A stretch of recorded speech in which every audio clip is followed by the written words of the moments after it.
all of you in here have heard about the golden years. Everybody talks about wanting to get to the golden years, but nobody tells you how to get there. You talk to people, and it's like one of the best kept secrets in the world. Nobody wants to talk about it. So that means everybody must know what it's all about. Now, when we're younger, everybody's got a roadmap for everything. Your health, your finances, your social life, your relationships, it's all good because somebody spelled it all out for you. And then we hit 50s, and boop, down we fall because we don't know how to do it. We don't have any mentors.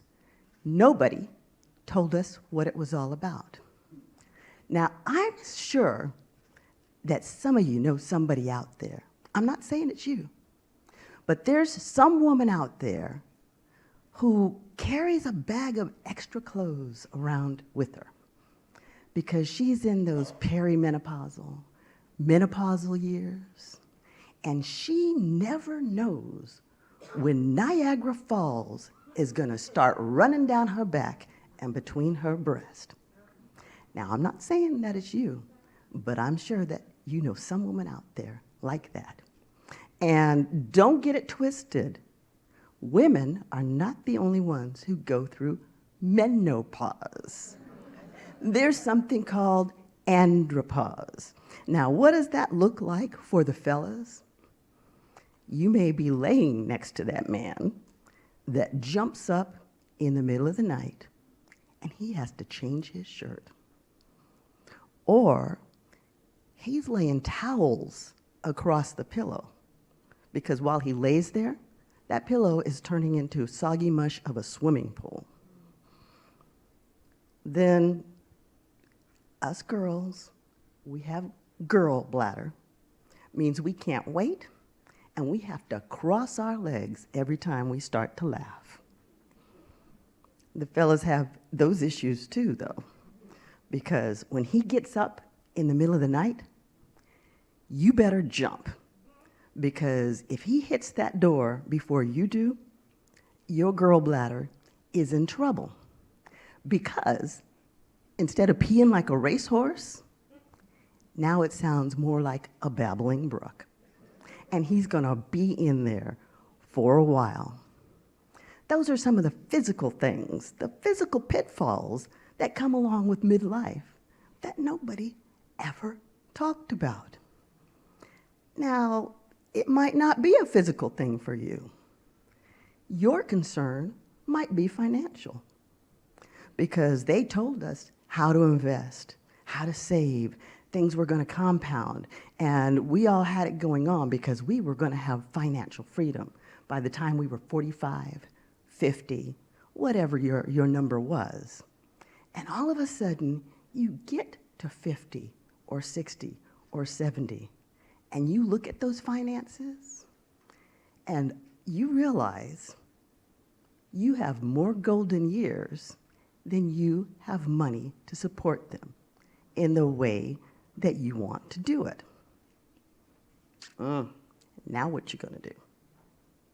There are no roadmaps for you because you've now crossed over into midlife. Or it could be that spiritual thing. Now, I'm not talking about religion. There's more to spiritual than religion. Have you ever noticed that right about the time folks get to be 50 or 60-ish, oh, they get sanctimonious. Everybody gets religion. Why does that happen? Could be because we're starting to get closer to meeting our Maker. We're starting to watch our friends fall by the wayside. And the years, I don't know why that happens, but the years start moving faster and faster by the minute. Spirituality. Nobody told us how to do that.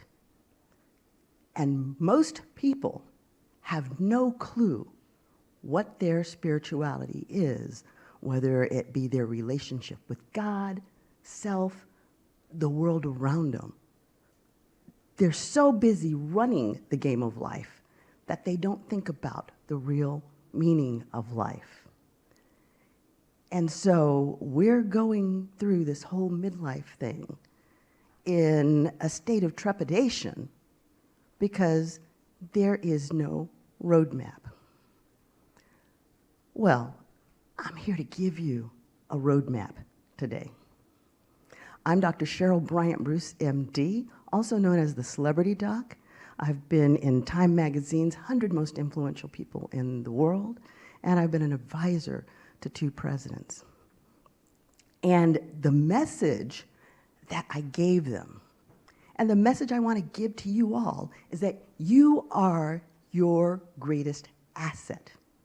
And you have to invest in yourself at all stages in life, but particularly when we hit this stage in life, that midlife and beyond, because that becomes a point in time when we are busy giving to others, but we realize that we've done that all our lives, and maybe it's time to start living for ourselves.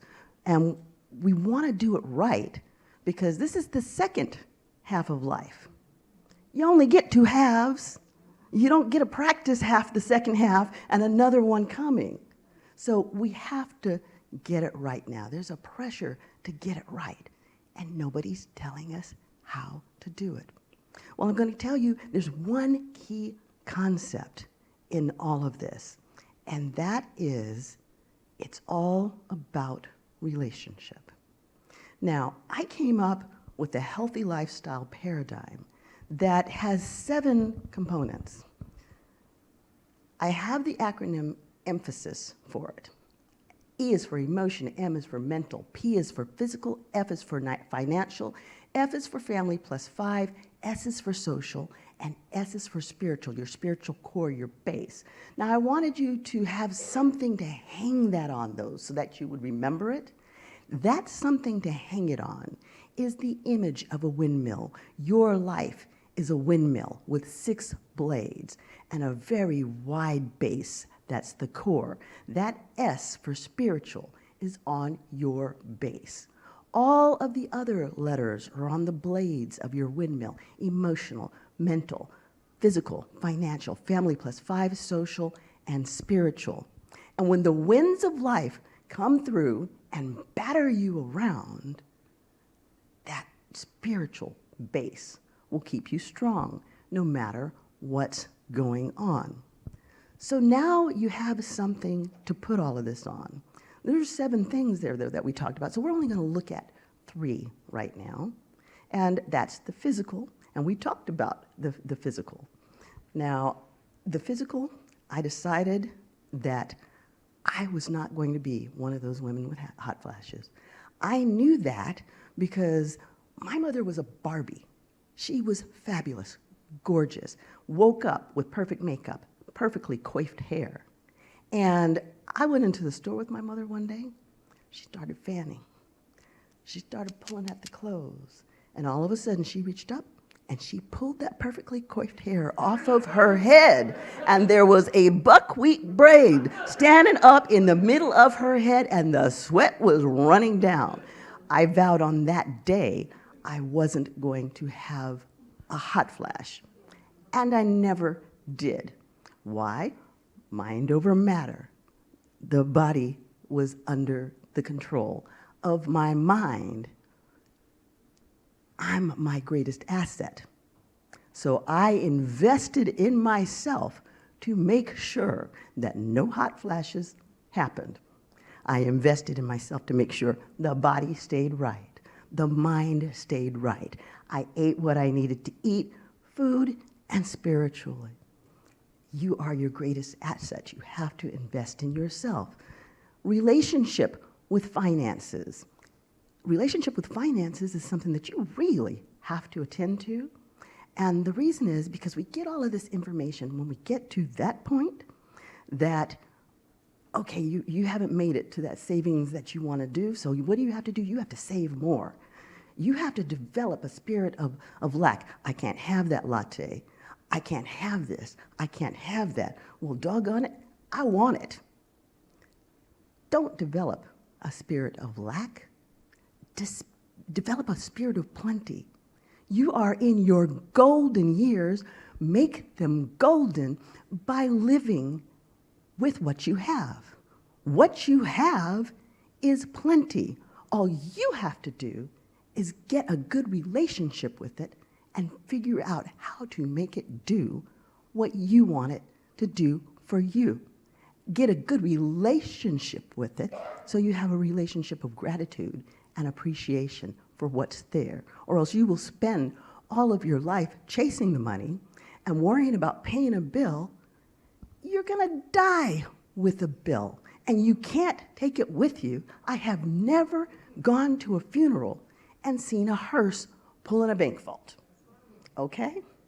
And then about that spiritual thing, get a relationship with your spiritual core. It's all about you, your relationship with yourself. Your relationship with God is based on your relationship with yourself. Your relationship with everybody else in the world is based on your relationship with yourself. When you find out who you are, when you start to live in your own authenticity, when you remove the mask of trying to be who you think other people want you to be, you're in your golden years. You're on the other side of 50. You're too old to worry about what everybody else is thinking. Be you. It's good enough because you are your greatest asset. These golden years that you come into, this is your time of reckoning when you realize that you were the gem all along. Invest in yourself and just be the fabulous entity that you are. Now, I'm Dr. Cheryl BryantBruce, and clearly we did 3. There are 7 of those that we can talk about. If you are ready to invest in yourself, if you are ready to be your greatest asset, and you want someone to help you walk through, to miss the pitfalls of getting through those golden years, fabulous and fine, then get in touch with me. I'm real easy to find. I'm all over social media. I have a website, and all of it's the same. Cheryl BryantBruce, MD. Real simple. If you can't find me, Google me. Just remember the name, Cheryl BryantBruce, MD. I found the greatest love of all inside of me. And I want you to find that great love because you are your greatest asset. Don't ever forget that. Live life large. Thank you.